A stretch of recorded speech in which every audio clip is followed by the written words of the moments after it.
All right, ladies and gentlemen, I am back for round three. The first round, I covered wrestling in the UK.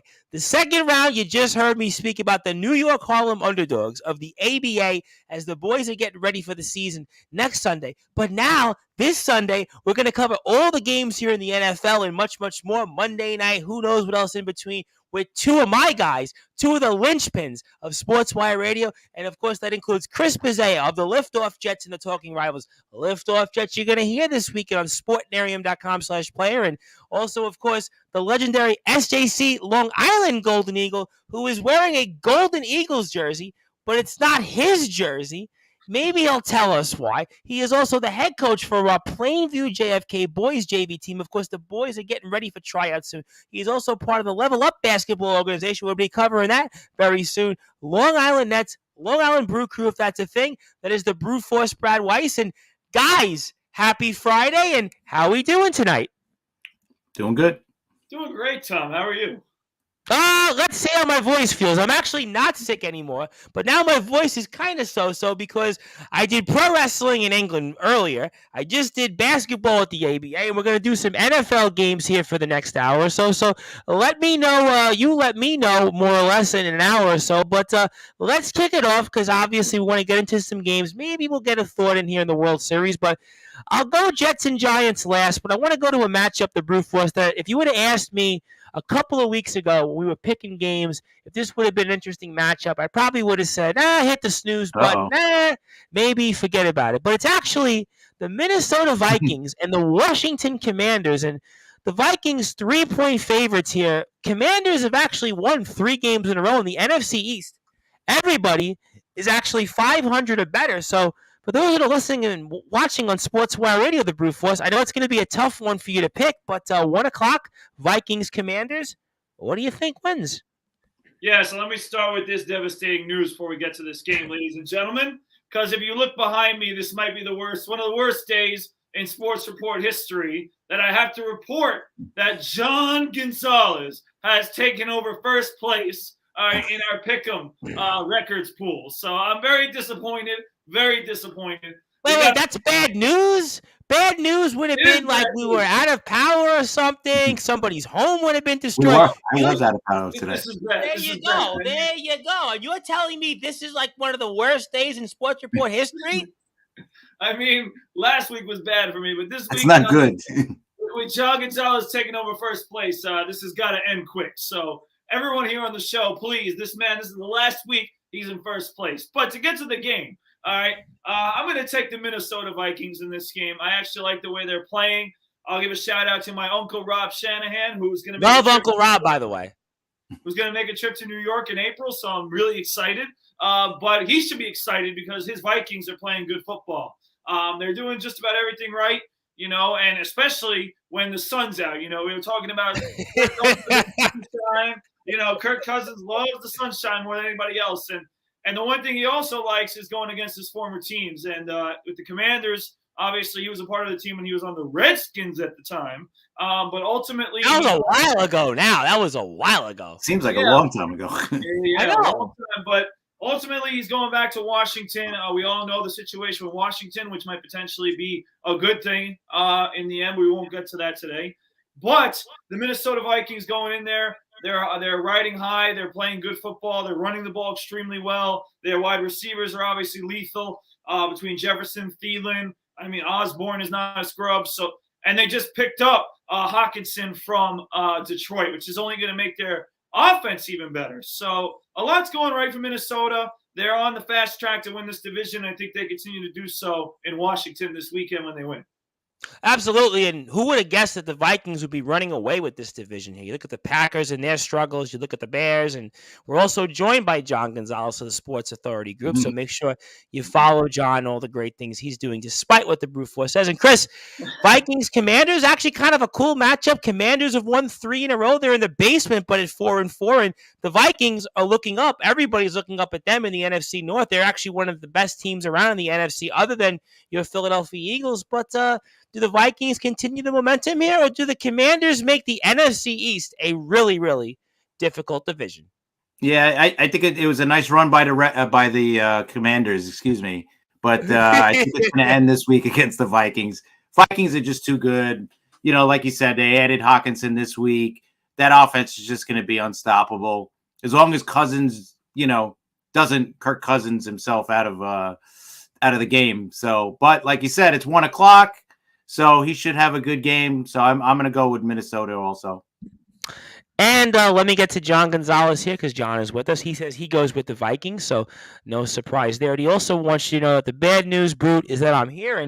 And John, it's definitely great news that you're here. And congratulations, John, on the success. And I see everybody's bunched up there. You got John is up 1 over Chris, 2 over the Brute Force. Anthony Finkel is 3 games behind, and I'm 7 back. And the Brute Force, you made it sound like I'm in the basement, but I'm 64-50. I'm over 500. So You're right there. You're right there. I'm not playing terrible. I mean, it's close. It's close.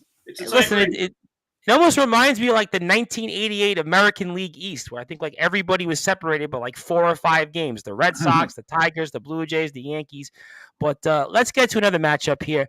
The Brute Force, I kind of have trouble figuring out this one here. We've got the Colts and the Patriots. Obviously, a much maligned New England Patriots who beat, of course, our beloved New York Jets and the Indianapolis Colts, who I don't think anybody thinks much of these days. But Patriots are all of a sudden, I guess, 6. I see 6-point favorites here. I think I had 5-point originally, but I see 6 now. And I'm going to say 5 for now, though I'm kind of missing a little bit here what different spots are saying. But be that as it may, the Brute Force, do the Patriots kind of continue their momentum? And do the Colts maybe get back on track? What do you say?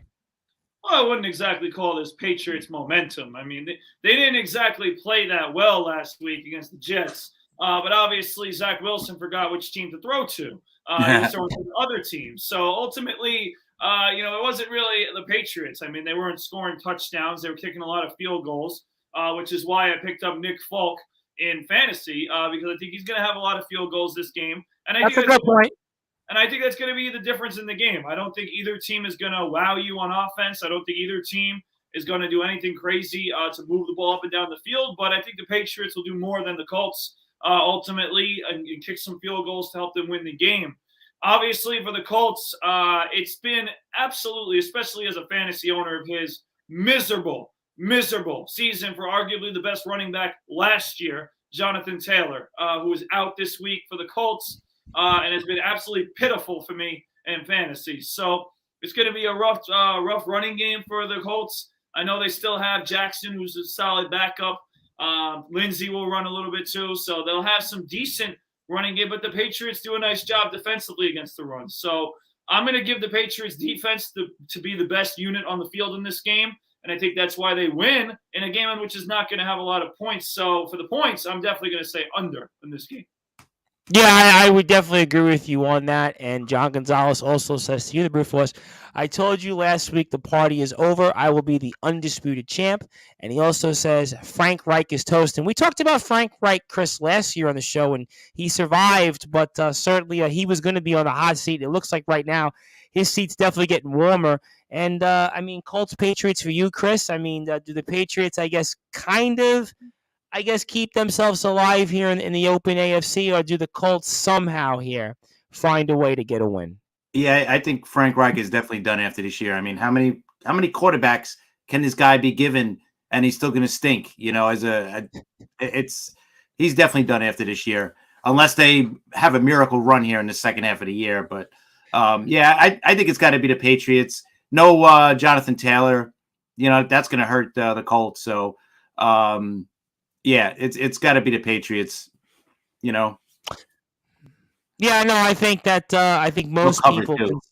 I think most people will consensusly say that that they will come through here. In the Brute Force, let's go to another matchup here, and kind of an interesting one here. Another team that the Brute Force, you've kind of been much maligned here. Before I do that, let me also go to John Gonzalez. He goes to the Patriots, and let me pick the 2 games. Yeah, you got to pick, Tom. You got to pick. I said I'm gonna do it. You gotta forgive me. We had Underdogs Media Day, so I'm still trying to regain my voice. But as crazy as it sounds, in the first game, I'm gonna go with the Commanders. There you go. Kirk Cousins is kind of due for a game here, maybe that Commanders find a way to win. I kind of like the way they're playing right now, playing good football, and kept themselves alive. And so I'm going to say Commanders win maybe 24-20, something like that. I do think it'll definitely be an interesting game. And I do think New England's going to beat Indianapolis for whatever reason.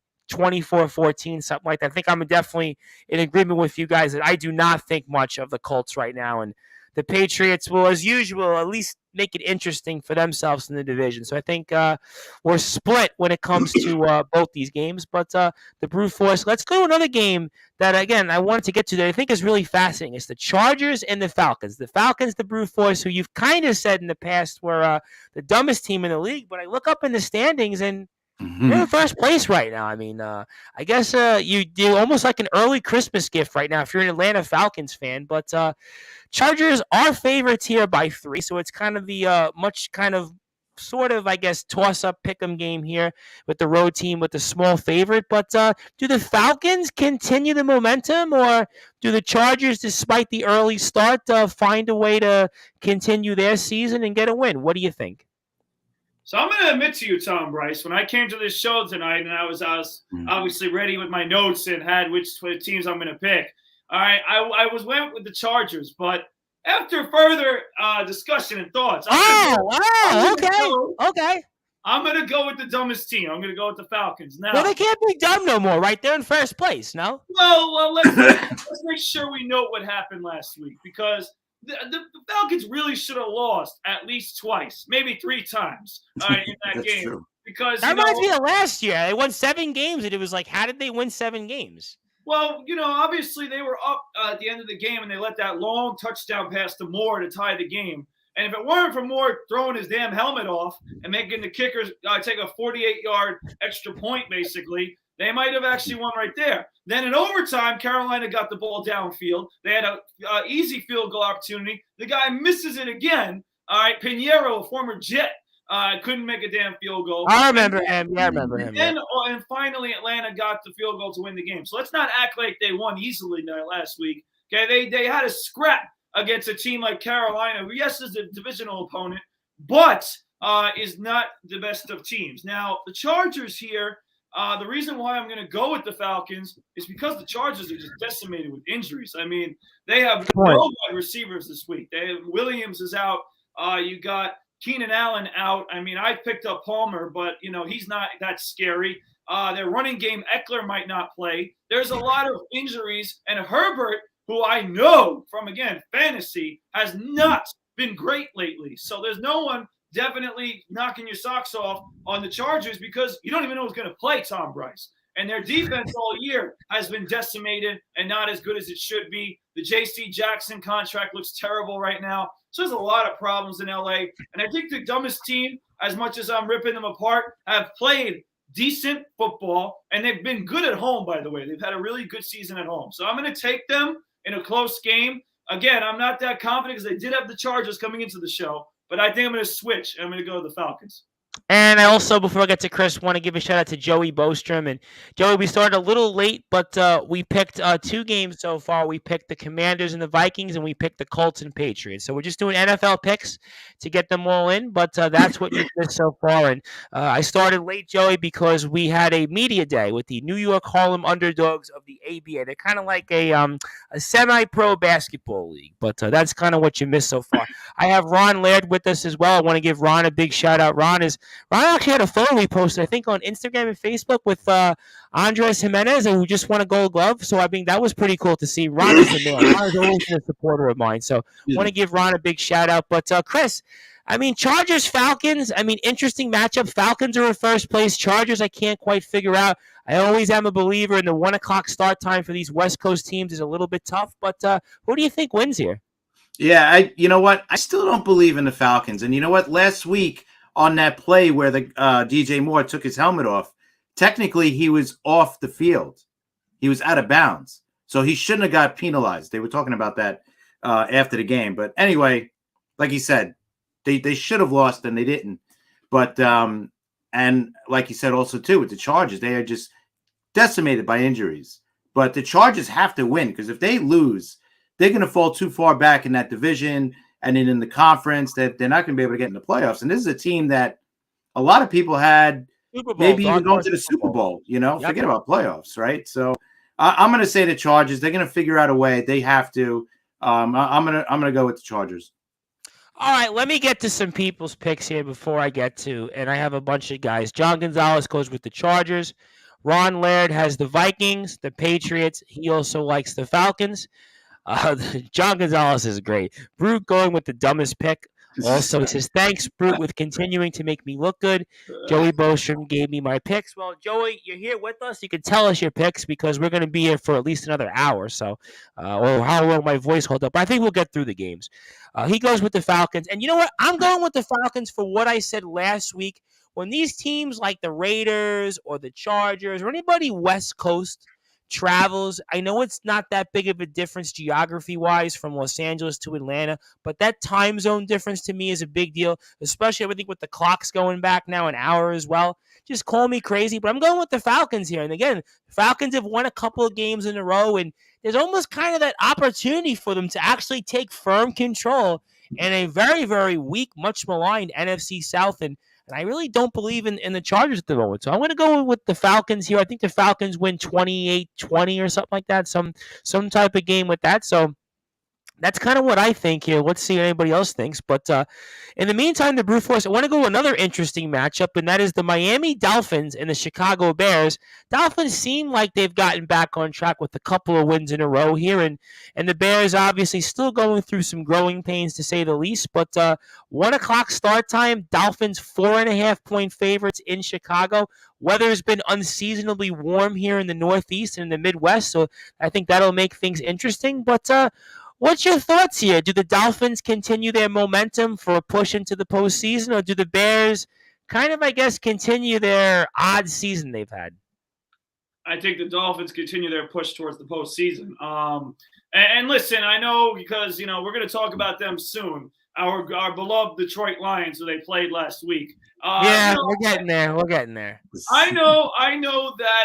All right, they barely scratched and clawed past the Lions. I did expect that game to actually be close, just because you did say that. You did. I'll give you that. One thing the Lions can do is score, and they did it against a Miami defense that I think if the one thing you want to question on Miami is their defense, but guess what, ladies and gentlemen, they got Bradley Chubb in a trade. They are addressing that issue, and they're definitely going to get better on that side of the ball. With that being said, the Chicago Bears, the one thing I'll give them is that against a really good Dallas Cowboys defense, they scored 29 points. The issue is that they let up 49 points. Mm-hmm. And they didn't even, Tony Pollard. Yeah, a lot of that, though, came in the second half, though, a lot of those points. Yeah, but they got absolutely destroyed by Tony Pollard.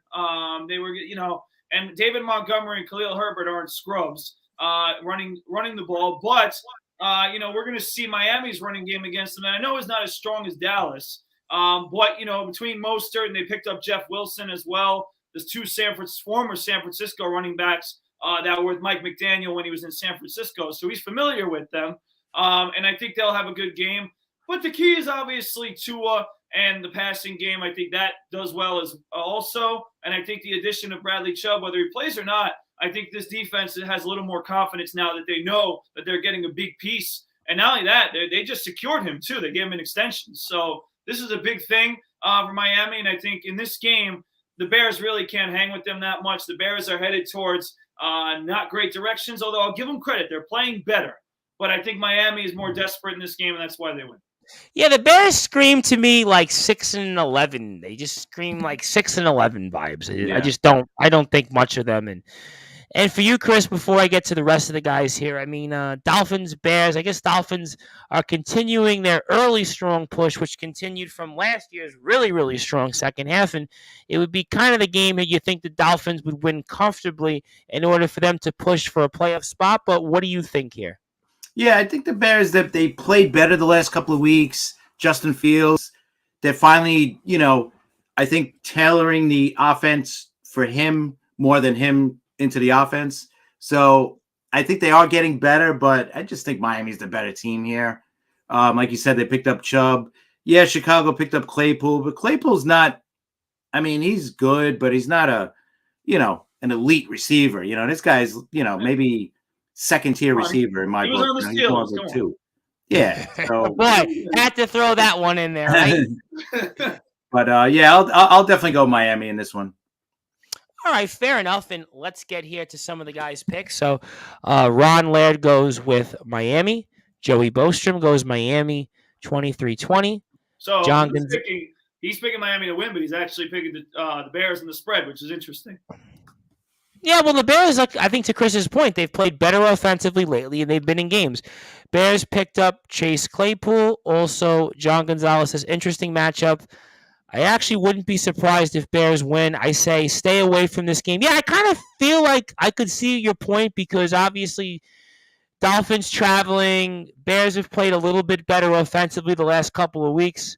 But I am going to go with Miami because I do think that Miami has a little bit of momentum right now, and I kind of feel like that they're pushing to be a playoff team, and they're definitely going to be in that mix. I don't know if this is quite an upset alert, but I could see the point, but I kind of like Miami, like 28-21 or something like that, maybe 27-20, something like that. I do think the game will be competitive. And the Brute Force, this would be a game, I'm going to tell you, I would stay away from.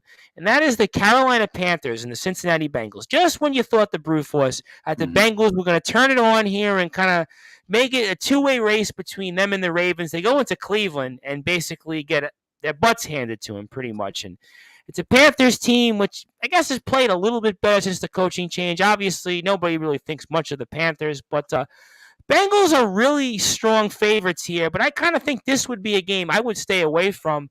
But what do you think here? Bengals 9-point favorites over the Panthers, 1 o'clock Sunday. What's your thoughts? Yeah, I agree with you with that. I would stay away from it. But I am fairly confident that the Bengals are going to win this game.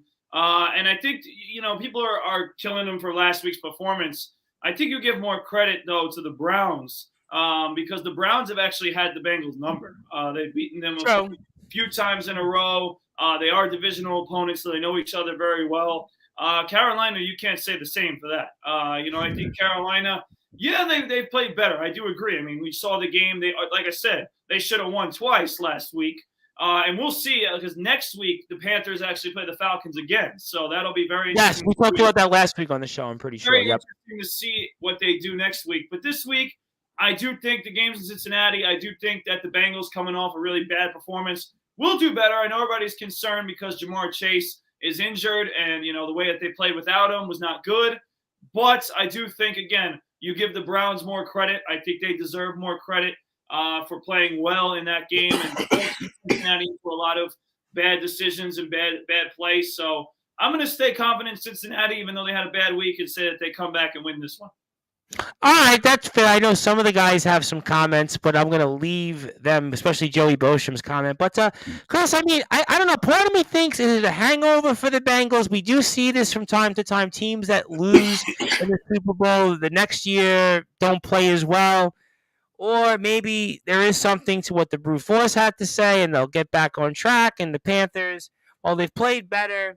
Hard to really make anything out of them. But what do you think here in this matchup? Yeah, you know what? I expected the Bengals to take a step back this year with the, after the Super Bowl loss. Like you said, historically, that always happens with teams that lose the Super Bowl. It's happening with the team that won the Super Bowl as well this year. But, with the Bengals, and I think Jamar Chase is out this week too. But, I mean, you got to go with their home. They got to bounce back after last week. You got to go with Cincinnati here. Definitely. And let's get to the guys. John Gonzalez likes the Bengals. And I'm wondering, John, I always wondered this. Are you as tall as you look in the photo there? I mean, I was always kind of wondering about that. But that's a different discussion. My friend Ron Laird goes with the Bengals. And I was trying to make people laugh here. But Joey Bosham says, damn, that's my upset alert. Wow. He's still going with Carolina. Yeah, I could kind of see where he's going because, again, the last couple of games, Panthers have played a little bit better. They've been more competitive. Bengals, I think John Gonzalez says it best here. Bengals have been bipolar this season. You just don't know. Yeah, I think that's my point. They started 0-2. They won 4 or 5 in last week. And he goes, I'm 6'3", 236. So the Brute Force, I think you have like slightly an edge. What, an inch and a half? You have an inch and a half over John Gonzalez? About an inch and a half and what? About 10 pounds? Are you about 10 pounds, about 15? No, I'm a little bit lighter than that. So I got you confused with Steve. I got you confused with Steve Saperstein, who's put on a few pounds. Because Steve won't appreciate me saying this, but he's in bed, I know, with his kids. But he's about 15 pounds heavier than John Gonzalez. But hey, Steve, I can say that to Steve. But okay, fair enough. John is a big man regardless. But I am going with the Bengals. But I kind of feel like Joey Bostrom in that the Panthers have played better. I don't trust the Bengals. This would definitely be a game that I would stay away from. But I do think that the Panthers will actually cover against the Bengals. But I think Cincinnati wins because a lot of their games have been close. So I'll say like 27-24. Something like that, 24-21, some type of game like that. The Brute Force, now let's get to another game, a team that has been much beloved here on Sportswire, Rich. I have no luck with picking, and I think you know where I'm going with this, but maybe this is the week. I don't know. The Green Bay Packers and the Detroit Lions, and the Packers 3-point favorites, Lions at home, but boy, the Brute Force, this is the first time, and I was trying to think about this here, in a very, very long time, that the Packers are where they are right now in the standings. I think I'd have to go back to maybe Brett Favre's first year or maybe right after his last year with the Packers. I want to say maybe like 2006, 2007, where the Packers where they are right now in the standings, or at least on a 4-game losing streak. And I mean, is it ripe for you to put on an upset alert button? Do you want to go there? Do you want to feel flirty? Do you want to feel a little bit bold, dramatic? But tell us what you think here in between those Packers and the Lions.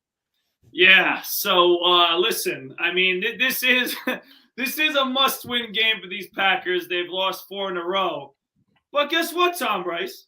I don't care. I'm taking the Lions. There you go. All right. Now, listen, why am I taking the Lions? All right. Because I think that actually the Lions are going to just simply outscore the Packers. Good point. And I think the one thing that the Lions can do, as I said earlier in the show, is score. They have some of their weapons back with St. Brown. They looked good offensively last week. They just couldn't stop them, which they can't stop anyone, which is the problem. But the reason why I'm giving them a little bit of the edge is because the Green Bay Packers, right, they basically stopped themselves. I mean, they're just not that good. And offensively, yes, I know people are going to tell me, well, did you watch the game last week? They looked better against Buffalo. Sure, they look better. Yeah, they played okay. They were in it. No, they played decently, especially second half. Yeah, they played decently, right? That's the right word, decently. But in the end, I just don't think they're going to score enough points to beat the Lions. And also, we talk about injuries. I mean, who are the wide receivers for the Packers this week? I mean, we really don't know. Well, we talked about that before this season. We were kind of a little bit concerned about who Aaron Rodgers was going to have to throw. Names, guys like Dobbs and Watson, all these, they might not even play this week. Watson, concussion, Dobbs, injury. I mean, there's so many guys with injuries. I mean, I don't even know who he's going to throw the ball to at this point.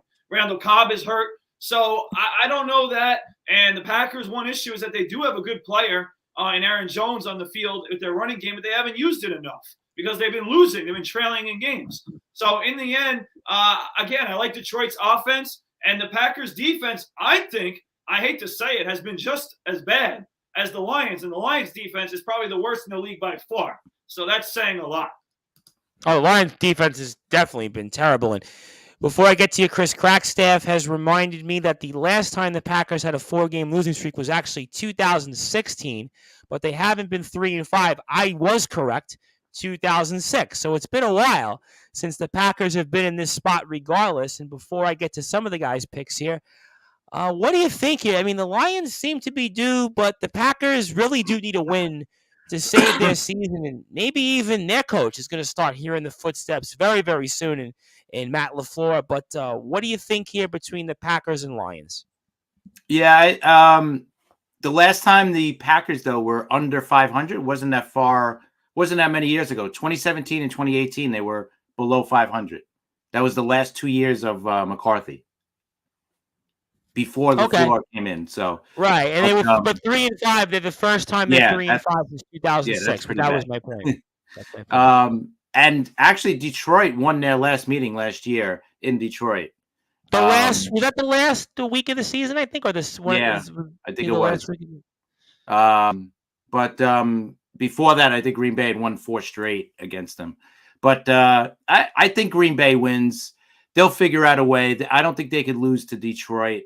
If they lose to Detroit, they'll go to 3-6. Eesh. I think Forget 3 about and the 6. playoffs Oh, for them, because you you got the know? NFC East teams, 3 and 6. You'd Yeah. have to pretty much, hate to say it, win out. Yeah. So I'm going to go Green Bay. They're desperate right now. They got to figure out a way. If they lose this game, forget it. You know, how is Aaron Rodgers going to make this his last year, which it might be, because possibly retiring after this year. You never know. We'll see. But it's definitely interesting because you've got Brady at 3 and 5. You've got Russell Wilson injured himself, 3 and 5, and Aaron Rodgers 3 and 5. These are 3 of the better quarterbacks in our generation, and they're all on the ropes right now. But let me go to the guys because enough about me. And Ron Laird goes with the Packers. Joey Bostrom was going to go with the Lions, but I think Green Bay is due for a win. I guess John Gonzalez, we lost him for the time being, but I'm going with the Lions because I always go with the Lions. But I actually do, no seriousness, the Packers do seem like they're ripe right now. The Packers do seem like they're just totally right now on the ropes, and you kind of do hear the footsteps a little bit. But Chris, you are correct also. 2017 and 2018, I think you said, where the Packers were actually 6-9-1 and 7-9, but 3 and 5 is definitely. It's been a long time since the Packers been in this spot, and I think it's going to continue. And John Gonzalez goes with the Lions, so I knew you were going with the Lions, and I'm going with the Lions, but I think it's going to be a shootout. I think 31-27, something like that, be 35-30, something like that. So that's kind of where I see it. And then the brute force. Let's go to another matchup, and that would be the Las Vegas Raiders and the Jacksonville Jaguars. Just a really, I guess, I got to get it out of the way. It's a 1 o'clock game. I got to get the 1 o'clock games out Can of we the way. skip this one? Can this be thrown away? Like, that's not even. Well, the Raiders are 1-point favorites. This is classic, like, obligatorily, like, pick 'em, toss up, stay the hell away from. The brute force, Brian Weiss, you really can't call this one an upset because it's 1-point favorite in both of these teams right now, pretty much. No, there's no upset. They're going to the NFL lottery, but it's upset what that do we you got to think? pick it. That's what the upset is about. Correct. That's right. It's true. But you know, to pick this game, I really don't want to. I had to talk to the Superforce for some guidance on this one. Oh, yeah. How's he doing, by the way? He's doing well, and he's struggling with his picks too. So, but ultimately, and I keep doing it, and they keep making me pay, but I keep doing it. All right, because I just feel like the Raiders have to win. All right, and again, I know because here's the devastating part, Tom Bryce. They didn't just lose last week; they embarrassed themselves on every front. I mean, they didn't score a point. All right, not one. Devontae Adams had a catch for 4 yards and a run for 4 yards. All right, he was. I mean, that can't be more unacceptable. That you have arguably the best receiver in football catching one pass for 4 yards. Then you got the rest of the offense was pathetic. The defense couldn't stop the Saints last week. So I am really, really devastated and really pissed off. And this might be the last time I pick the Raiders if they lose. But ultimately, I will pick the Raiders just because, as we mentioned earlier, the Chargers, they need to win to stay in this division race and in the playoff picture. So do the Raiders, all right? They need to win this game. This is their last. You really think the Raiders are really involved in the playoff race? They're really not. But again, you know, there's some of those teams at the bottom right now that still think they have a chance. They still see teams like the Patriots and the Jets ahead of them. The Raiders, to me, listen, the Raiders were done week 2 when they lost to Arizona the way they did. When Steve Saperstein was actually there, he was at the game, and he was like, oh, it's great. Raiders are going to win. I'm like, no, you were there at the stadium, bro. It was the Cardinals that won. That's when, to me, the Raiders season was over. So, to me, the Raiders ain't going to be playing for anything but NFL draft position. That's true. I got to admit that, but I'm giving them one more chance. One more chance, Tom Bryce. I'm going to pick them this week. And I know the Jaguars, they lost to the Broncos in London the last time we saw them. And they look better, but at the same time. Well, Jacksonville's been in a lot of these games. I mean, Jacksonville, the Giants game was close. Yeah. I mean, they've played better. The Colts game they were in, and I mean, they've been in these games. They're a young team. They're a young team going through growing pains. Right, but at the same time, the last few weeks, Trevor Lawrence has made some mistakes. And I'm just going to say that in this game, again, I'm not confident in this, but I'm going to say that Derek Carr makes less mistakes than Lawrence, and that will be the difference. nobody's confident in either or. The guys have their picks, but I want to get to you, Chris. I mean, to me, it doesn't matter who you pick in this game, but you got to pick somebody between the Raiders and the Jaguars. I got to flip a coin. I'm going to say just because Jacksonville has a better defense, I'm going to go with Jacksonville, and they're playing at home. I'll pick them, but otherwise, I don't trust the Raiders anymore. I'm done. That team is just every week it just keeps on disappointing. So I'm going to say the Jaguars. Yeah, the Raiders to me have lost way too many close games, which has always been kind of like the Raiders' Achilles heel over the years. You think about it, when the Raiders, when they have their success, it's always predicated on winning the close games. They haven't had much success the last 20 years. But enough about me. Let's go to the guys. Ron Laird likes the Raiders. Joey Bostrom, Vegas wins going to be an ugly game. You're right on the ugly game part. Raiders are sinking faster than the Titanic.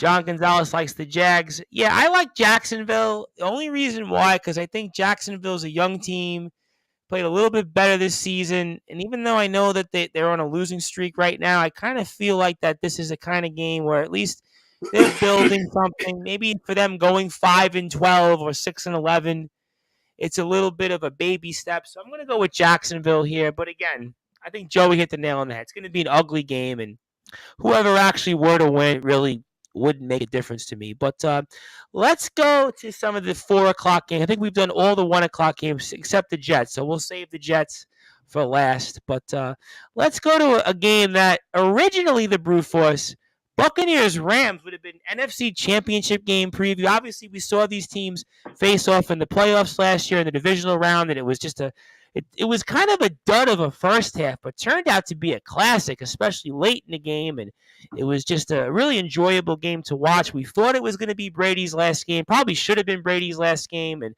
Brady's got a lot of problems on the field, off the field, and the Rams certainly have their own problems as Super Bowl champion hangovers, and they look like to be, I think, one of the biggest disappointments in the league throughout the season for sure in the league, and they're looking at 3-4, and they're definitely on the ropes for sure with a loss. I think they've got a little bit more tougher odds of coming back here than, let's say, the Buccaneers. But somebody has to win here. Bucks, oddly enough, are 3-point favorites, 425 CBS game. And what do you think here, the Brute Force, between the Bucks and Rams? Well, if the Bucks are the favorite, then I'm just going to put this up there because I'm going with the Los Angeles Rams. Here's the thing right now, because first of all, like you said, this was supposed to be like a premier matchup.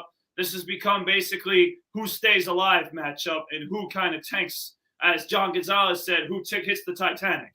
And I think that the team that's going to hit that is the Buccaneers, because I think that they are not only in trouble, right, in regards to their team and their dynamic, but they are in trouble to even win this division that's not even that good.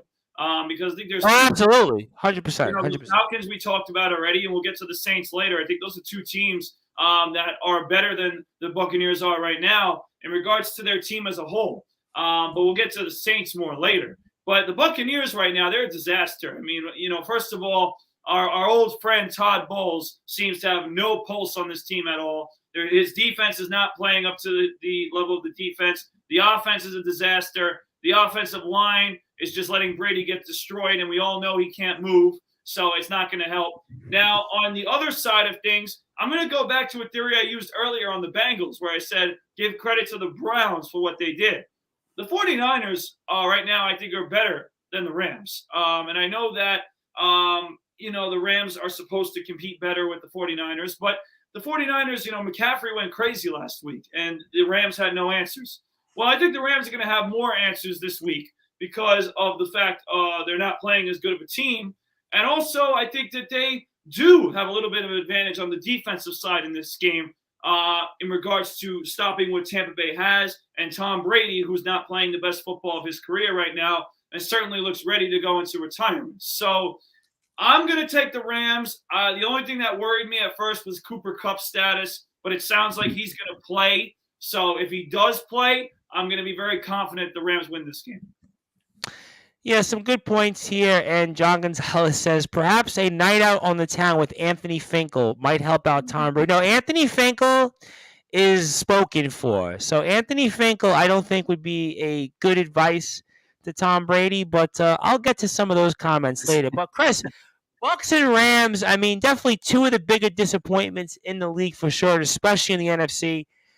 They're going to definitely need a win, both these teams. Only one of them gets it. And who do you think is the one that gets it? I'm gonna go Tampa.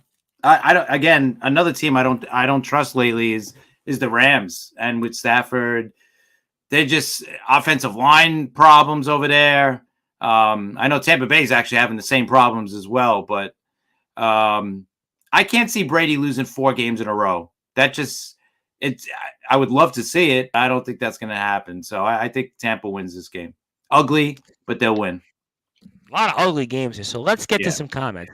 Ron Ladd, who, by the way, noted longtime Tampa Bay Bucks fan, says, as much as it hurts me to say this, the Rams, John Gonzalez continues to say, Brady needs to go on Tinder and forget Giselle. No, Brady don't need Tinder. I mean, he's Tom Brady. I don't even think he would use Tinder. I'm sure that he can find somebody, but I'll let him speak for that. Joey Bostrom says Tampa wins 27-20. John, who did you have here in the? Oh, yeah, the Rams. I'm sorry, John. Thank you for seeing that. But he also says go Bucks. Yeah, I mean, I'm going with Tampa only because I think, Chris, you kind of stole my thunder. I don't see Brady going on a 4-game losing streak, and I kind of think here the Bucks, there's still a path for them to kind of win ugly that NFC South, like 9-8. 9-8's probably going to win that division because I don't think anybody believes Atlanta's winning 10, 11 games. So you figure 9-8 that division will probably safely get you that division. So I kind of think Tampa wins. I think the Rams are definitely in trouble. So, but hey, they'll enjoy that Super Bowl. And John Gonzalez is going to have the next game I pick, but not pick it. But who would have thought Seattle is the team to be in the NFC West? Exactly the conversation I had with one of our listeners earlier this morning, and Joe Bellini. We were actually saying the same thing. So that leads me to Brewforce to the next game I like to pick. And that is the Seattle Seahawks and the Arizona Cardinals. And you know the Brewforce, who would have thought that the Seattle Seahawks and Geno Smith, one of the biggest comeback stories, I think, in recent NFL memory. I was trying to rack my brain. Here's a quarterback who last had any real success as a starter, 7, 8 years ago, to now having the career season, the season we thought he would have had as a New York Jet all those years ago. And he's finally having it. I don't know what to make of it. It wasn't like he played great last week, but he did enough to win. The Seahawks are in first place. Pete Carroll, early NFL Coach of the Year candidate for sure. Do the Seahawks keep up the momentum, or do the Cardinals kind of muddle another ugly division here in the NFC West? What do you think, and give me your thoughts. Well, first of all, John Gonzalez, I'd like to tell you that you are wrong about the Seattle Seahawks being the team to beat in the division. But they're in first place. I don't care about the record. We all know who the best team is in the division. That's the 49ers, okay? So pump the brakes on that statement, all right? Because we're looking at records, but we all know. Let's just put our eyes on who the best team is. It's the 49ers, all right? But I'm not going to exactly go against the Seahawks and say they're not a good team. They're a team that might make the playoffs right now. But guess who else will make the playoffs, Tom Bryce? The Arizona Cardinals. And I'm going to pick the Arizona Cardinals to win this game. Now, everyone can say, well, Brad, an upset special, by the way. Well, the Cardinals, are they favorite or the Seahawks are favorite? I'm pretty sure the Cardinals. Seahawks are 2-point favorites. Oh, well, that's silly. All right, and then that means you upset alert. All right, listen carefully. All right, the Cardinals, played pretty well against the Vikings last week. You saw DeAndre Hopkins' one-handed catch, and he's making a huge difference on their offense. They're playing very well. Defensively, they're an average team.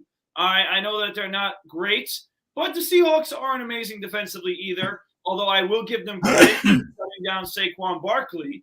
Okay, but as you guys can see, right, with the Giants is, they're having a great season, but when you stop Barkley, they don't have many other answers on their team. So that's going to be something we see more with the Giants going forward. But I think Arizona's finding their footing offensively. You also got to be aware that the last time these two teams met in Seattle, Seattle basically shut them down 19-9, and that was without DeAndre Hopkins. That was late in the year last year, if I'm not mistaken. No, earlier this season, Tom Bryce. Well, 19-9 they over. beat him last year, late in the year. Also, was my point. Yeah, but that all again without DeAndre Hopkins. So I think DeAndre Hopkins plays a big impact in this game. I say, and I'm not saying this because I own him in fantasy, but I'm saying that he will score at least one touchdown. That'll play a big factor in this game, and that'll be the difference. It's not going to be that Geno Smith doesn't play well because, first of all, not only does Geno Smith deserve his flowers, but he deserves consideration for most improved player this season. Most improved. He's come back. I don't know what you want to call it. I mean, there's a few different. Right. What do you? There's a few different awards he can get. His quarterback rating is like higher than any other year combined he had. I think he's 105 his quarterback rating is, or something like that. 104. It's like he might finish his rating with what was his rating with? It's like 10, 12. He might finish in the top 3 in the MVP this year, which is like crazy. Yeah. Do you think that? 13 touchdowns, 3 interceptions, if I'm not mistaken. I would right now, if there's an MVP talk, Chris, I would probably say Mahomes, Allen, and Hurts. But you can't argue, and I agree that there is a chance that if he keeps playing at this level, there's every chance he could be in that conversation because he's played that well. He deserves the credit. But in the end, like I said, I think the Cardinals are not going to lose twice to Seattle. I think they get them this time. All right, so let me get to one funny John Gonzalez comment before I get to you, Chris. He says, it's past Brute's bedtime, so we have to forgive. No, the Brute Force, knowing the Brute Force, he's like me. He's up late all times of the day. So the Brute Force is not like, let's say, an Anthony Finkel, for an example, who's in bed right now. So, no, Anthony Finkel's a good boy. So, but the rest of us aren't. But, Chris, Seahawks, what a story. Geno Smith. Who would have guessed? Cardinals, the Brute Force does make some good points, but who do you think wins here? Yeah, you know what? I'm gonna keep riding Seattle, right? I mean, they're playing better than the Cardinals. I don't trust Kyler Murray. He's a mess. I know they got what's his name back, but I Hopkins is back for Arizona, but you know what? Seattle's playing so well right now. And they've won, I think, 4 out of the last 5 against Arizona, or 3 out of the last 5. Yeah, 3 out of the last 5. So I'll stay with Seattle. I just think they're playing better. So, all right, well, let me get to some of the guys here. John Gonzalez likes the Seahawks. Geno Smith MVP. You know what? It's not so funny because, you know what, 13 touchdowns, 3 interceptions. He's got, about 2,000 yards, give or take, and quarterback rating over 100. I mean, listen, he's having a really, really good season. That comes out to like about 4,000 yards and 26 touchdowns. And, again, wish he would have had those numbers with the Jets, right? But Seahawks in an upset, which really to me is not an upset, Ron Laird. Seattle wins 20-17. We already played that comment. So I'm going Seattle. I like the way they're playing. I think, Chris, I think you said it last year about Arizona. Even though Arizona has been kind of Jekyll and Hyde, I just think Seattle, to me, right now has got some momentum. I like the way they're playing. I like the way the defense is playing. I also think that they've really played well and put themselves in a good position. And I kind of think that sometimes you ride the wave, and I like Seattle 24-20 or something like that here. So let's go the Brute Force we'll go to the Jets last. So we'll save maybe the worst and the best for last. But let's go to the Sunday night game, which is the Titans and the Chiefs. This is a game I have to say, if I were a bettor, I would stay away from because the Titans actually have won 5 in a row here. Chiefs are in first place. Chiefs are in control, but Titans have actually played a little bit better here. Chiefs are 11-point favorites, a little bit high of a spread for me, but what do you think here? And give me your thoughts on the Titans and the Chiefs in a battle of 2 first-place teams. Yeah, Tom, I completely disagree with you. Why? I would say go bet this game and have some fun because, listen, as much as I was trying to rip on my good friend from the Sportzwire podcast, James Cronin, who's a big Kansas I'm going to listen to those guys after we get off the air. So don't spoil it. I listened to them earlier today, and I was giving James Cronin a shout-out. But I said, James, you want me to just bust your chops and pick the Titans because he's a big Chiefs fan? And there's no way in hell I can do it because here's the thing, Tom. We all know the Titans have won 4 or 5 games, like you said, in a row. All right? But here's the thing. Did we not see what they did last week against the Texans? They barely beat the Texans. Well, the Eagles barely beat the Texans, though. It was 14-14 in the third quarter. That's true. That's true. So we want to give the Texans a little credit. But it's just similar kind of to the Giants, where a good football team, right, is going to say, all right, well, there's one guy we have to stop. Let's make everyone else beat us. Okay. And that's Derrick Henry. If you could shut down Derrick Henry, I know the Chiefs are a good football team. They plan well. I know their defense is not top notch, but they're good at stopping the other team's strength and trying to make them expose them to their weaknesses. And I think that, in this game, they're going to try to slow down Henry and they're going to force others to beat him. And I don't think the Titans are going to be able to do so. And then on the other side of the ball, okay, the Titans have been getting kind of, past some of these weaker teams have been playing recently. They got wins against like the Texans and the Commanders and the Colts. And, they're not exactly beating anyone good. Wait till they see the Chiefs offense. They'll be like, oh my God, what is this? All right. That's what that's going to happen. What it reminds me of? It reminds me of almost in boxing where a boxer, they would build him up and he'd have all these wins and they would say, oh, well, that guy is like the number one contender or number two contender. Then you looked at like who he beat and it was like, well, and that's kind of what you're telling me the Titans are pretty much. Correct.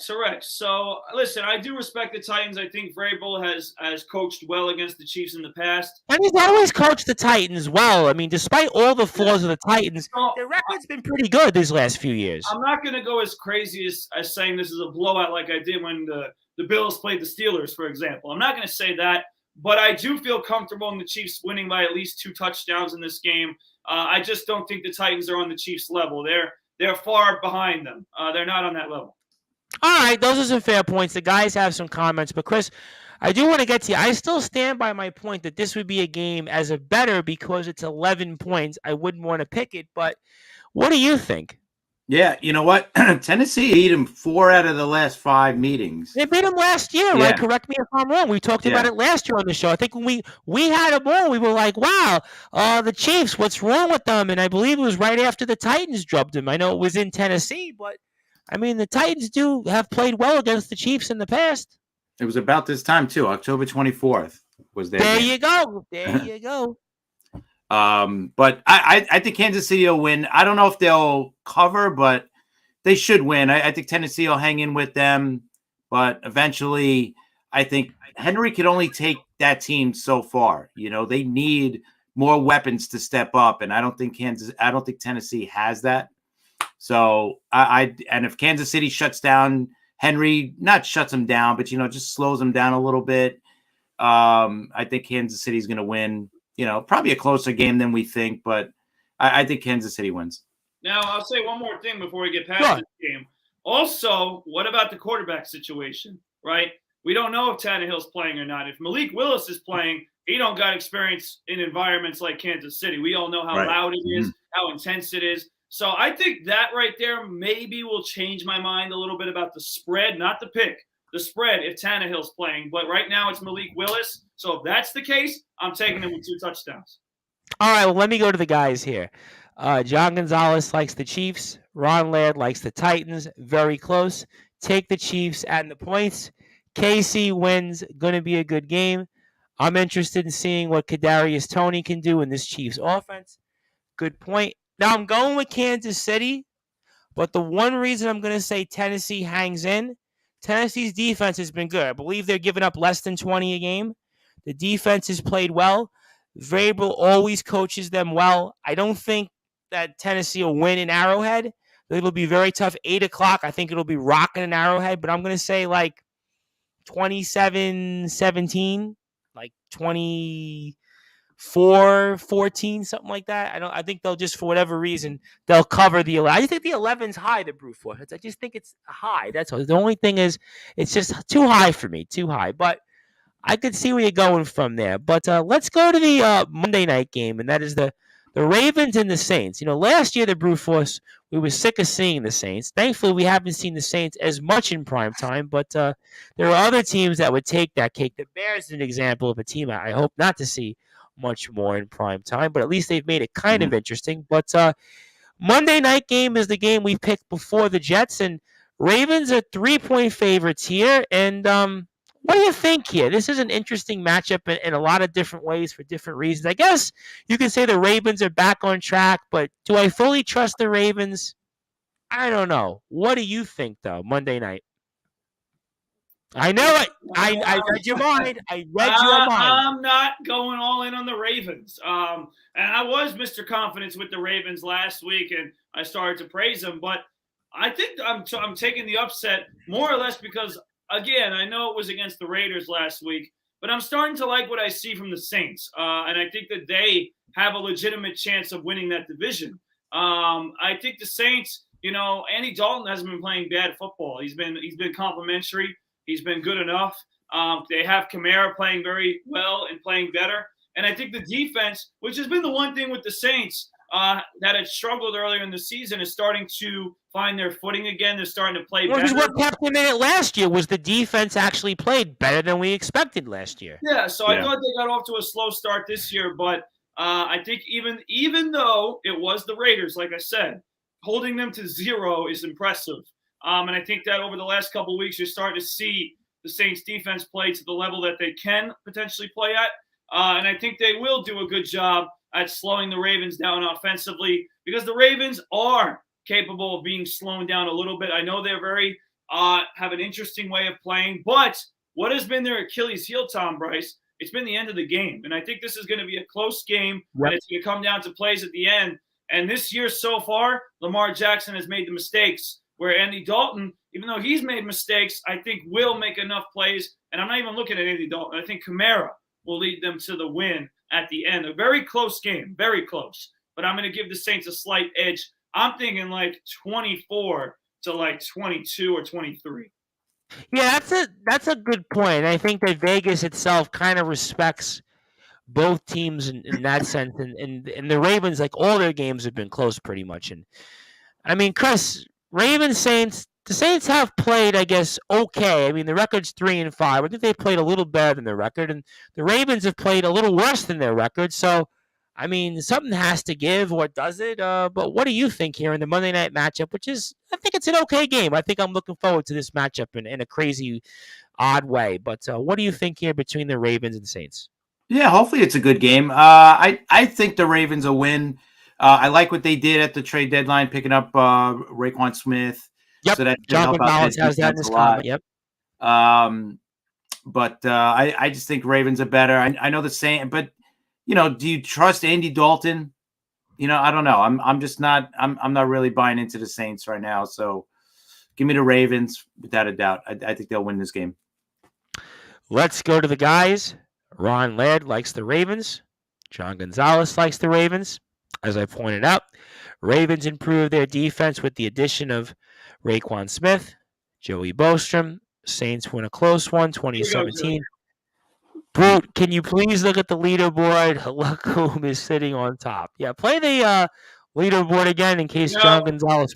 What I'll say, John Gonzalez, is that we disagreed on a lot of picks. So this is going to go one way. Now, was that before I pick, was that a strategic part on your end? Was that strategic for you to pick differently than John Gonzalez? Maybe. Because I know you and him are separated by 2 games. It's risky because, it could go one way. Like if I lose all these picks, it could go this way. But if I win, that reminds me of like the last game in the NHL season, because tiebreakers sometimes are kind of decided by, let's say, your goal differential or how many goals you'll have to score, or a team will all of a sudden, let's say, they'll pull the goalie early, or they'll try to do certain things late in the game. And it kind of reminds you almost the brute force. It's, even though we're still halfway through the season, it's kind of going, let's say John Gonzalez picks this way, I got to pick the other way. But I am going to go with the Ravens because, again, while I want to pick the Saints, and this does kind of scream upset here perfectly, I do think at the end of the day, it does scream to me in the AFC North that the Ravens should kind of now get a little bit more firm control in that division. They do have that win over the Bengals as a tiebreaker, and I think that the Ravens have won a little bit more games lately. They've played a little bit better, I think, in that sense, and I kind of think at the end of the day, the quarterback is the X factor, and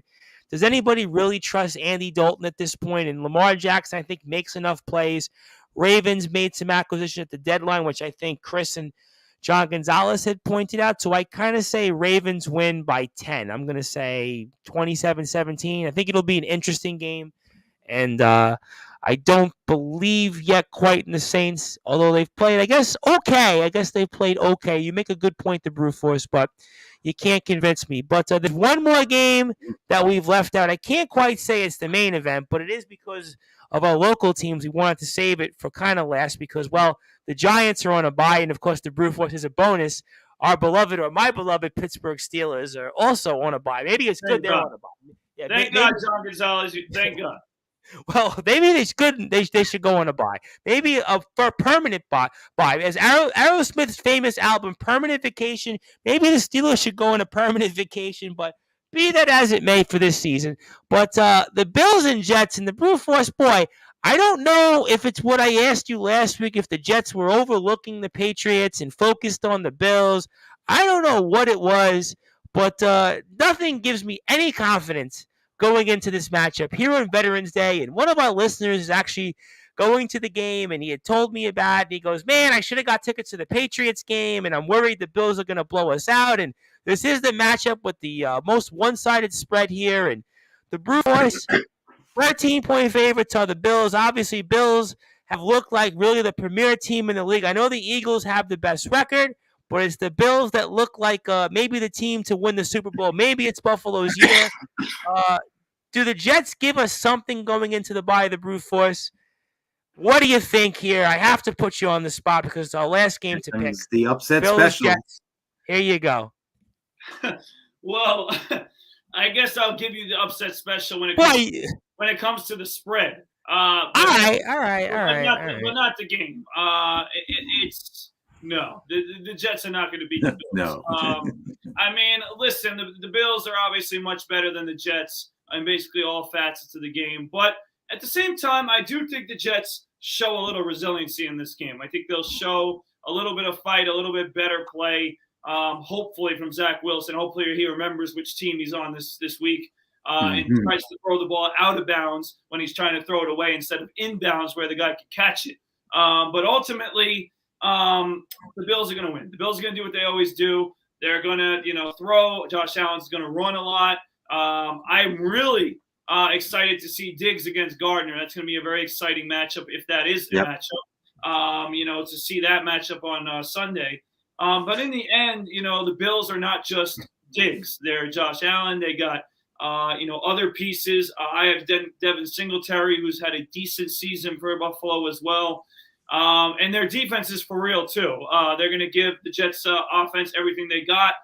But I do think the Jets will score some points, will stay in the range of the spread, and they will not lose by 2 touchdowns. They'll keep it in maybe like a 13 to 12-point game, I'll say, for the Jets. But I'm not confident at all that they're going to win. So, yes, we can see some positives, Tom Bryce, in this game, but it's not going to lead to a win. It'll lead to maybe a better week next week, which we'll get to next week. We'll definitely get to that here. Before I get to you, Chris, I had a funny comment from John Gonzalez. I think I'd rather see Randy Dillon as the Jets quarterback. No, I don't think Randy Dillon would have much of an arm. I think if you put Randy Dillon and Rob Maraska together, I still don't think you get a good quarterback, but I'm not going to pile on those guys too much because Rob Maraska, I know, was upset because he wanted baseball talk and he wanted to come home. I'm like, sorry, man, I'm covering basketball. I can only do NFL picks, but that's another discussion for another time. But Chris, I'm going to listen to obviously what you and Sharman say tomorrow night on sportnarium.com/player with the Liftoff Jets. I'll be curious to hear what you guys have to say in depth, but help us out here for those that are watching us live. And I mean, what do you think here, Bills and Jets? I mean, do we go with the optimism or is the Brute Force spot on? No, I'm with him. I think the Bills are going to win, but I don't think it's going to be as bad as everybody thinks it's going to be. Everybody's down on the Jets big time because of how bad Zach Wilson played last week, and he played bad. I mean, he played as bad as you could play, throwing those picks. But he's got to get better, and I don't think we're going to see Mike White anytime soon. I know a lot of people are like, oh, Mike White's got to start, but the problem is once you start him, you can't go back to Zach. You got to see. Mike White, everybody's going to want Mike White because of that 400-plus yard game. Everyone's going to be like, he's not good. But that's the thing. Because he has that 400-plus yard game in his resume. Everybody's going to want One him. game. It doesn't matter. It doesn't matter. Do they forget It how he reminds played me- against Buffalo last year? Well, it reminds me of the Mets had a player years ago, Victor Diaz, and everybody raved about Victor Diaz because he had like 7 or 8 home runs in a short stretch, and you never heard from him again. But there was a reason you never heard from him again, because obviously he wasn't good enough to be an everyday player. And in a lot of ways, Mike White's probably in the same boat. And that, he's probably for a reason a backup quarterback. Yeah, no, exactly. And this season is about seeing if Zach Wilson is the guy or not. So he's got to play this season. He's got to play out the season. As bad as he looked last week, he's got to keep playing. So they got to keep running him out there, and hopefully he gets better. And I think he is. I think he is going to get better. It may not be right, may not be this week, but he's got to get better. So, but I think the Jets defense is going to keep them in the game. I don't think Buffalo's going to score 40-something points on them. So I think they'll keep it close, but I think the Jets will find a way to lose, and those are going to win the game. All right, and let's get to the comments here before we move on. Bills, it's going to be an ugly Grimes.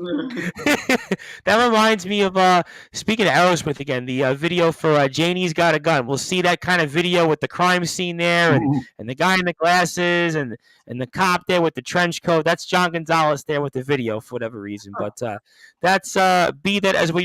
Your Uncle Rob, the Brewforce, probably would appreciate my reference there with that. But we got Randy's comment already. If Zach Wilson has a horrible first half, Mike White is coming in. I think we just covered that. He likes 20-13 Buffalo. We also have here Ron Laird goes with the Bills. John Gonzalez pretty much laid out that he's going with the Bills. And the Jets season ended when Bryce Hall and Vera Tucker went down. Swallow the bitter pill. Brees Hall. Brees Hall. Okay. Yeah, not Bryce. Brees Hall. Oh, my apologies with that. And I'm going with Buffalo. Hard pressed not to go with Buffalo just because of the way they've played. And it does seem like, I know the Eagles have the best record, but it seems like to me Buffalo, it could very well be their year to finally win it all. But certainly out of the AFC, I'm going with Buffalo 30, Jets 14, something like that. I don't think it'll be like a 30-point blowout, but I see like 30-14, maybe like 35-17, 35-20. Right. And John Gonzalez also says I meant Brees. So thank you, John, definitely. for that. And all great stuff. And last thing before I get to closing thoughts here, any trade deadline thoughts? Anything else on the trade deadline you guys want to talk about for a minute or two before I get to closing thoughts? I got a minute or two. Anything else trade deadline that we didn't get a chance to cover on Sportswire? I love that it was a really busy trade deadline for the NFL. I think moving it to November 1st helped out. Doing that, I think the last couple of years you've seen it's improved every year. Not improved, but yeah, I remember when it was almost like it was like 1 week and you had like a few minor moves and that was it. Now it's like but the last couple of years it's been busy. And I think this week it was like 20 moves. So I liked it, and I love, not that I'm a Miami fan, but I like that they're going for it. Trade for Chubb, sign them to a big deal. I loved seeing that. So.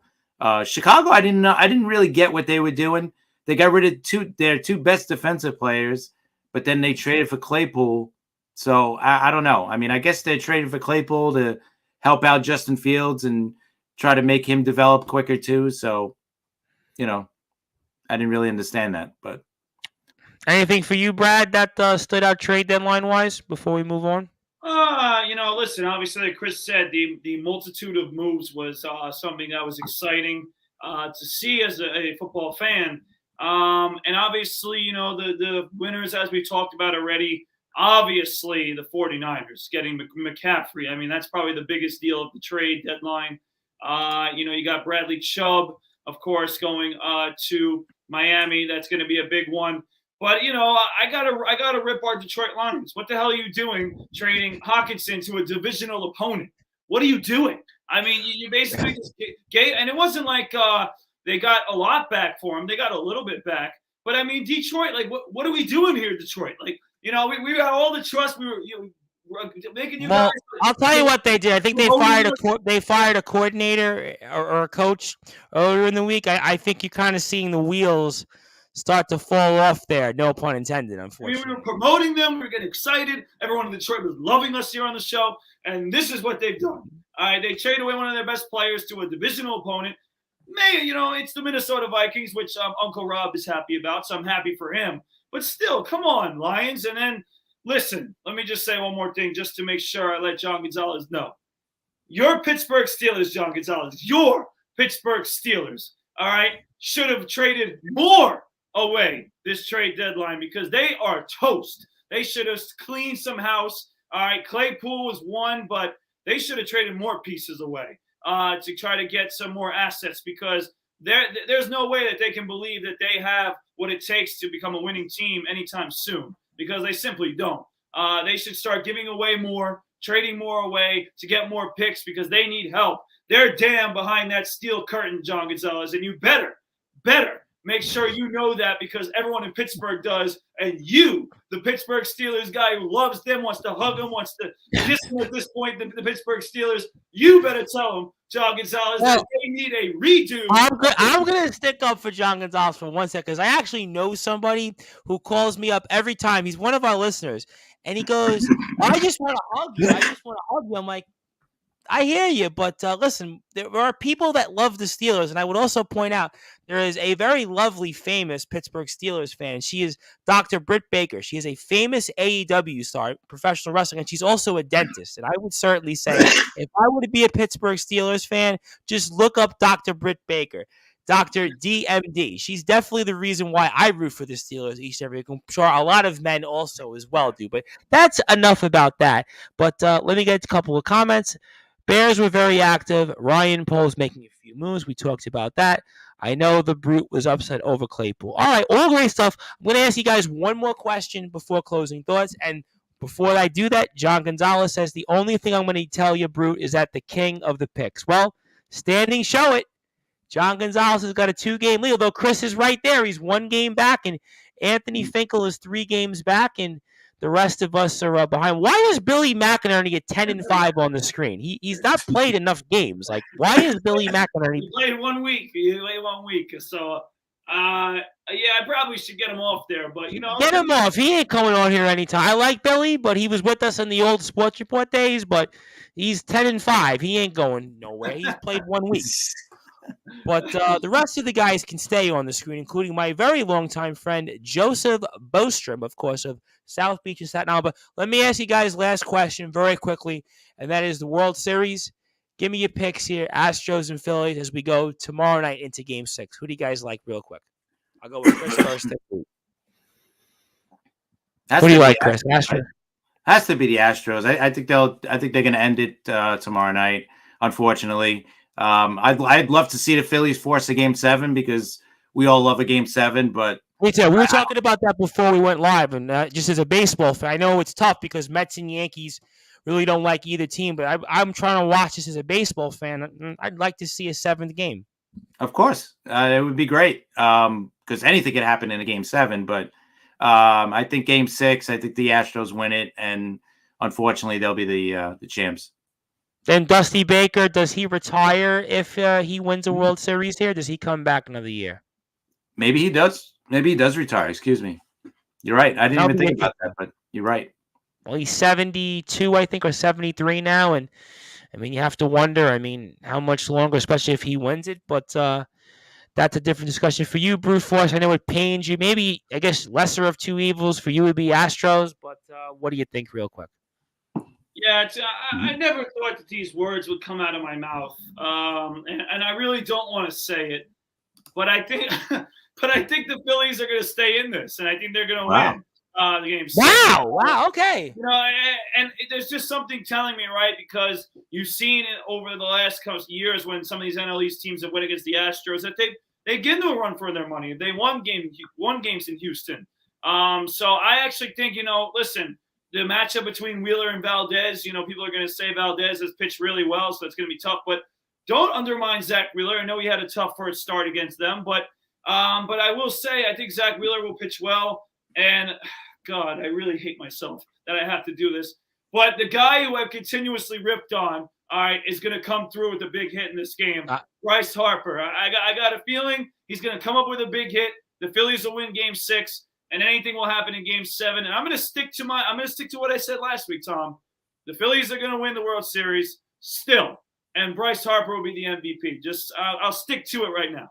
Well, I'll tell you what, if Bryce Harper does this and the Phillies win these next 2 games, I mean, he will certainly have pretty much wrote himself a blank check in Philadelphia, in that town, and on top of that, probably punch his ticket into Cooperstown, even if he has a so-so rest of his career. So if he does those things, certainly we'll see. Obviously, for Dusty Baker, Ron Laird also points out only thing he hasn't done, and John says, I actually agree with Brad. The Phillies can win Game 6, but Houston will win it in the end.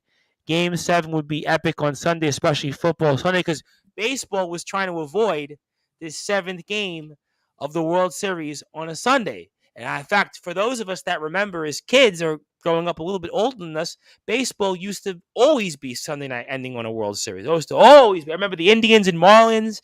I remember some other series. Sunday, no problem. But it's a different time. It's a different world, a different demographic. And Ron says Philly wins 5, but cheaters win series.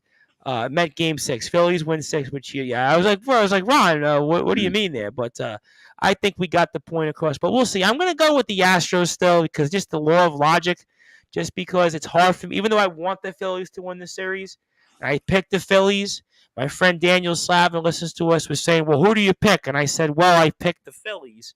And then he was kind of looking at me like with 2 heads, but I don't think that the Phillies can win 2 games, Brad, on the road. But stranger things have happened. But we're going to close out here tonight on Sportswire Radio because, Chris, I had the cough that you're having right now for 2 weeks, and I know it's going around. So I'll get to your closing thoughts. Anything you want to plug, share, say, and I can't wait to listen to the Liftoff Jets, and hopefully we'll get some optimism with that and everything else. And floor is yours, my friend.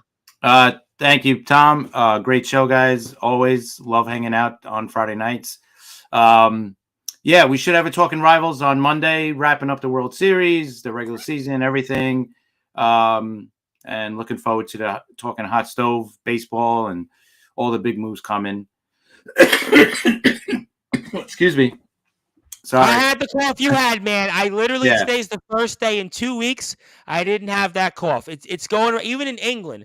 I had on a wrestler, and he was telling me, boy, I've got this cough. And I'm like, dude, I just got over it. So apparently this virus is like all over the world. Ridiculous. It's not quite COVID, but it's something. So can't sleep. It stinks. But anyway. Dude, I had it, and I just literally got over it in 14 days. So it sucks. I hope you feel better. I won't keep you much longer after that. So no, but just look out for like I said, Talking Rivals on Monday. And, of course, Wednesday we'll be doing the liftoff. Hopefully we'll be talking about a Jets upset. Probably not. But anyway, you know where to catch us, at Talking Rivals, at Liftoff Jets, at CP7NY. So. All right. Well, feel better as well. Thank most you. important. And the Brew Force, we certainly didn't save the best for last, but we definitely saved the biggest for last. And I turn it over to you. I know you're going to have a lot to say. I know also a guest coming up. Another guest also has been messaging us, and I can't quite figure out to hammer the date. Maybe you'll mention him. Maybe you know who that is. Sportatorium boys as well. So I turn it over to you, and you know the drill, and fire away. Yeah, Tom, thank you for another great week of the show. Thank you, Chris, and everybody who joined us. The Honorable John Gonzalez, of course. As much as I, am going to get those picks right, you're going to get them wrong. We still love you here on the show. And, of course, everyone, as you can see behind me, should follow the Sports Authorities on Facebook. Great group, and I love seeing what's going on there. So be sure to follow the Sports Authorities, run by our good friend John Gonzalez on Facebook.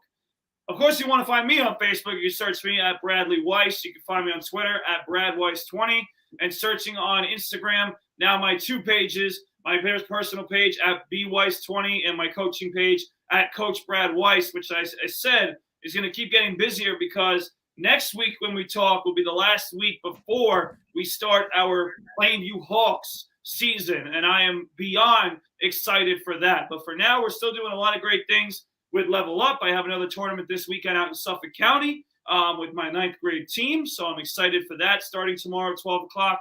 But I'm certainly excited, Tom Bryce, because I'm wearing it today, all right, for our Golden Eagles, all right? Tuesday is the season. I've actually put off. People invited me to Election Day events and parties. I said, nope. I got St. Joe's and John Jay. So if you want to invite me, it's got to be after the game. So Yeah, that's what I'm doing. Started, like you said, on Election Day, Tuesday against Pratt. I'm voting to watch John Jay and St. Joe's. That's what I'm voting for. That's not. People ask me, who are you voting for? I'm voting for John Jay and St. Joe's. Hey, listen, listen, you got a good vote right there. So I'm excited to see our Golden Eagles in action. Of course, the team, whether it's Matt Hurd, who we talk to all the time, Alex Jimmy Hurd, Spencer Malloy, Jake Gaudiello, Ryan McNeely, Nick Nemekis. Mention Nick Nemekis. Rashard Lawson, Mark Roberts Jr. Yep. Of course, the rest of the players and our great coaching staff, AJ Uhl, Joe Mantesta, as well as our newest assistant as well, Errol Spence. So I'm extremely excited to see what they can do in their first game against Pratt. And going forward this season, I'm going to do my best. All right. Oh, boy, here we go. All right, but I'm going to do my best to try to make it. I actually enjoy the three-man booth of us. I mean, sometimes it gets crowded. You've got Rob Maraska, God bless him, sits there, and it's like only can talk about like 1975 New York Mets roster. And then you've got Randy Dillon, and I like Randy. And then you've got Justin. And Justin's cool. All right, he's good. But, it gets to be a little bit much. This three-man booth is good. So I like the three-man booth. Yeah, so, listen, it's definitely going to be cool again to see our Golden Eagles in action, and I'm really looking forward to their season and what success they're going to have. So, hopefully you guys follow it. Of course, you can follow the Golden Eagles at SJLI_BB, I believe, on Instagram, and just go on their website, SJLI Athletics, and search the men's basketball page for their schedule and all the latest on their team. So we're looking forward to that. And again, I'm looking forward to getting to the Danzy Center soon. Now, speaking of potential future Golden Eagles, all right, I do want to give a shout out to a guy that's actually going to a different college to play and try and play this week, and I'll get to him in a second. But the guys I'm referring to are James DeSimone and Jason Getz. Because we love those guys, of course. James, I got to see earlier today. I want to give him a shout out. One, unfortunately, because he beat my Plainview Hawks not once, but twice. And the second time was a playoff game in the fall league. He went up with 22 points to lead the Clark. He did pretty well this summer, too. We covered him in playing summer as well. They're playing really well, and they're one of these teams, Tom Bryce, that no one saw coming, and they might be one of the better teams here on Long Island, especially in their single-A conference. So I'm really excited to see what they could do. They beat my Hawks. James had a big shot. We were up 3. They were up 3 with 20 seconds left, and he hit a 3 that basically drained the game for us. So it hurt my soul because I'm a Hawk at heart, but at the same time, how much I love James DeSimone. I'm really happy, and I'm excited for him this season. And they had the championship game. They lost to the state champions last year in Manhasset, but James put up 33 points against one of the best teams in New York State. So I'm really proud of him. And he's now going, Tom Bryce, this weekend to Cortland to go to. Oh, I know that. The Cortland Prospect Camp is this weekend. And, of course, our friend who should be on our show here soon, Brendan Fitzpatrick, who is now. Well, my schedule's actually open starting to after Wednesday. Brendan Fitzpatrick is the lead assistant at Cortland for the Benton boys basketball team. Of course, me and Brendan are best friends. We played together growing up. So I'm really excited to see how he does there and talking to Coach Brendan Fitzpatrick up at Cortland. So they're having their prospect camp on Sunday. Looking forward to hearing how that goes for James. And I want to give him a shout out and hope he does great this weekend. So I'm looking forward to that. The final thing I'll say is this. Tonight also started the Long Island Nets season. Of course, you guys know I work for the Long Island Nets, so you want to follow them. Wade Richardson as well is involved with the team. And, of course, Long Island Nets. Yep, and next week, Tom Bryce, right before we're speaking, we're going to have a Veterans Day clinic, which very nice by the Long Island Nets actually have me as the face of the advertisement for that clinic. So if you want to go on their Instagram, you can find me on there as the picture for the Veterans Day clinic, which I'll be at next week. But the Nets, unfortunately, got off to a tough start. They lost by a lot tonight. I did see that, yeah. But at least they're not as bad as the Brooklyn Nets, which are an absolute disaster with Kyrie Irving. But we will not talk about that tonight. We'll talk about that next week. That next week. So thank you, everybody who tuned in tonight. Hopefully, ladies and gentlemen, I can get right past John Gonzalez. I'm not, listen, me and Chris are cool. I'm not worried about whether me and Chris come in first place. That don't matter. What I care about is just being ahead of John Gonzalez. So that's got to change. All right, I got to be ahead of John Gonzalez. So next week, let's hope we're here talking about why we passed John Gonzalez in the picks and a lot more next week. So I'm beyond excited. A lot of great stuff coming. Basketball season's right around the corner. So great time in sports, and I'm excited to cover it all here on the show with you, Tom Bryce. Absolutely, and I want to give a shout out also to the Sportatorium boys. Obviously, looking forward to watching their show as well here later after we get off the air, and also tomorrow I'll finish that as well. So I want to make sure I recognize them. B Weiss 20 on Instagram, Brad Weiss 20 on Twitter, Bradley Weiss on Facebook and Snapchat, Coach Brad Weiss also on Instagram. I also want to thank Wrestling Championship Entertainment. We'll have more coverage with them next week. I want to thank Craven Rage. I want to thank Nicholas Crenson, the entire gang, the owner of the company, their Liz, for their support. I'm looking forward to speaking with Jesse Winter. I don't think it's this week, but the following week I'm wide open. So if you want to get back on a date, we'll finally make that happen as well. Also, more Brooklyn College alumni. We'll have more on the show. Also, Five Towns College will be back with us. So college basketball kicks off Tuesday. We'll be covering a lot of it as well. And our friend Joe Gotra, somebody you know very well. I'm trying to hammer the schedule down with him, but I can't do this weekend. Maybe we'll get it after that, but we'll see. And also want to thank Joey Bostrom for his kind words. John Gonzalez for the Sports Authorities Group. Please follow the Sports Authorities Group. Also want to thank the New York Harlem Underdogs of the ABA for media day here. And I also want to thank them for giving us this coverage. But Chris is coughing, so let's get out of here. Obviously, if you're on sportnarium.com/player, you'll go to your regular scheduled programming. I will be back here live Wednesday with pro wrestling star Bentley, 3 p.m. Eastern Time. Also, daylight savings. Make sure you go back and get those clocks for an extra hour's sleep. New York City Marathon is Sunday as well. Safe travels out there. If you're on Staten Island or if you're in Brooklyn, going the other way, make sure you can't do it until after 3. So thank you, everybody, for listening and tuning in on the #1 global radio station that is Sportswire Radio. Chris is coughing, so let's get out of here. Thank you, everyone, and we'll be back